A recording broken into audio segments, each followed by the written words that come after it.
जी,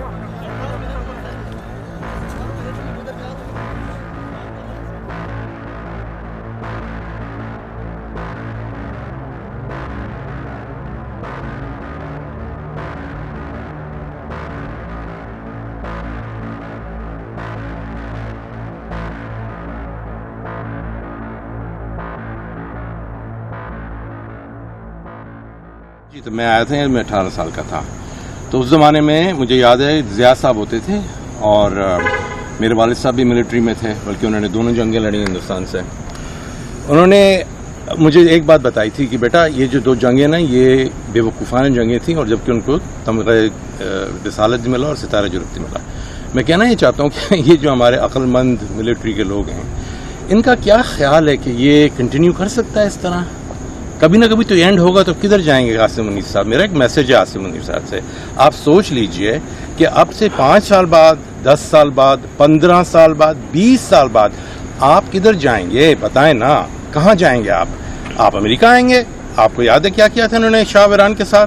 भूल गए आप लोग जंगें तो करने के लिए तैयार हैं, मगर मुझे ये बताइए कि ये हर जंग जो आपने की अपने लोगों के साथ की, आप लोग बल्तिस्तान में आप जंग कर रहे हैं, बलूचिस्तान में आप जंग कर रहे हैं, केपी में आप लोग जंग कर रहे हैं, पंजाब में सिर्फ एक सूबा जिसके लिए आप सब जगह जंग कर रहे हैं, हिंदुस्तान से आप लोग जंग कर रहे हैं। अब ये बताइए आप, उधर हमारे पास 25 करोड़ आवाम के पास खाने को पैसा नहीं है और इनको जेट-10C खरीदने हैं। इन जेट-10C से हम क्या करेंगे?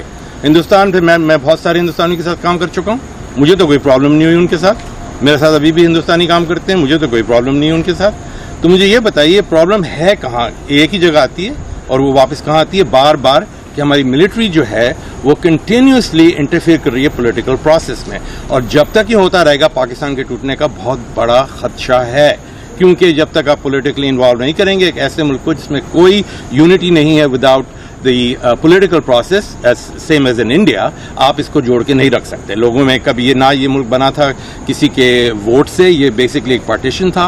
The partition has basically put people together, और अब ये लोग जो हैं ये रहने की कोशिश कर रहे हैं साथ, और आप इनको तोड़ तोड़ के अपनी, जिसे कहते हैं ना, अपनी सदाकत और अपनी हुक्मरानी को जोर देना चाह रहे हैं इन लोगों को तोड़ के। हमारे पास इस वक्त जो मेरे वालिद साहब थे, तो अल्लाह उनको बख्शे, जब उन्होंने मुझसे कहा था, हैदराबाद दक्कन से वो आए थे और मेरी वालिदा अमृतसर से आई थी।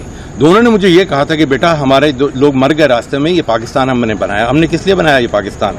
मेरे वालिद साहब जो बेचारे कहते थे कि नहीं ये जो है ना पॉलिटिकली जो हैं ये लीडर जो हैं ये बहुत ख़राब हैं, इन्होंने बहुत प्रॉफिट, तो मिलिट्री हमेशा आने की ज़रूरत नहीं, कि शोर मचा के आते हैं। मेरा बड़ा भाई जो PhD है MIT से, उसने एक दिन कहा कि बात सुनिए, ये जो है ये प्रॉब्लम जो है ये मिलिट्री का है, ये मिलिट्री के सॉल्व नहीं कर रही है, इसको एक्सपैंड कर रही है एक्चुअली में। तो मुझे उस दिन बहुत गुस्सा चढ़ा, ये कोई आज से 10 साल पहले की बात है।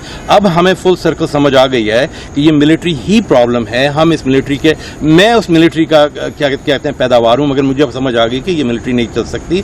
हम लोगों को करना पड़ेगा पीस इंडिया से, वेदर वी लाइक इट और नॉट। आप ये जंगें करते रहें, आप लोगों को मारते रहें जितना मारना है, आप और 10-12 जहाज भी खरीद लें, बल्कि मैं तो कहता हूँ 100 खरीदना, ताकि कुछ बचे ही ना। एक दफा जब खत्म हो जाएगा तो मगर आसिम मुनीर साहब, एक मेरी आप बात गौर से सुन लीजिए, आप नहीं बच सकते इसके एंड से, चाहे आप कुछ भी कर लें। Political process will continue, you are just a pawn in the game of many thrones and you are going to have to leave sooner और लेटर। मेरा एनालिसिस कहता है कि आप बहुत जल्द जाएंगे। मैं आपको कहता हूं खैरबाद, जल्दी जाइए ताकि आपकी जान बच जाए, वरना आपके लिए बहुत बड़ी बड़ी प्रॉब्लम्स हैं। शुक्रिया।